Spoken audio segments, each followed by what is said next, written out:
बिस्मिल्लाहि मिनश्शैतानिर्रजीम बिस्मिल्लाहिर्रहमानिर्रहीम। अस्सलामु अलैकुम या अली मदद। मोमिनीन और मोमिनात की खिदमत में इसमें आज़म का बेइंतहा मुजरिब जलाली और आजमूदा तरीन अमल लेकर आए हैं।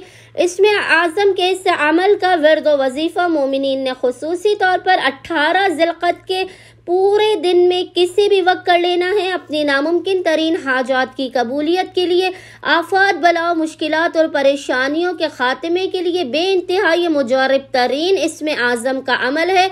फ़ौरन के फ़ौरन मोमिनीन को उनकी हाजात दिलवाएगा। यहाँ तक है कि दौरान अमल ही मोमिनीन को उनकी हाजात अता कर दी जाएंगी। बेइंतहाई मुजरिब तरीन इसमें आज़म का अमल है। आपके घर पर खुदावंद मुताल खुसूसी अपना रहम करम नाजिल करेगा, आपके गुनाहों को बख्श देगा, आपकी हाजात को अपनी बारगाह में कबूल व मकबूल कर लेगा। वो खुदाए मुताल कि जो रहम करने वाला है, जो करम करने वाला है, हाजात की अता करने वाला है, कभी आपकी हाजत को रद्द नहीं करेगा।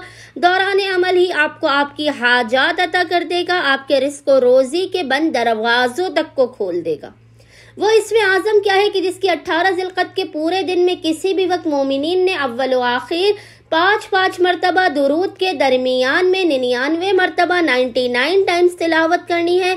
वो इसमें आज़म है या गाफिरल खतीआत, या गाफिरल खतीआत। मोमिनीन ने इस इसमें आज़म की 99 मरतबा 99 टाइम्स तिलावत करनी है। अव्वल व आखिर 5-5 मरतबा दुरूद के दरमियान में खुदावंद मुताल बहक़ मोहम्मद व आले मोहम्मद। इस इसमें आज़म के सदक़े में आपकी तमाम हाजात को अपनी बारगाह में कबूल व मकबूल कर देगा, आफात बलाओ मुश्किलात और परेशानियों का भी खात्मा कर देगा। उम्मीद करते हैं कि मोमिनीन और मोमिनात की अक्सरियत इस अमल ख़ास को लाज़मन करेंगे और हमें अपनी दुआओं में याद रखेंगे। अल्लाहुम्मा सल्ली अला मुहम्मद व आले मोहम्मद व अज्जिल फ़राजहुम अजमईन।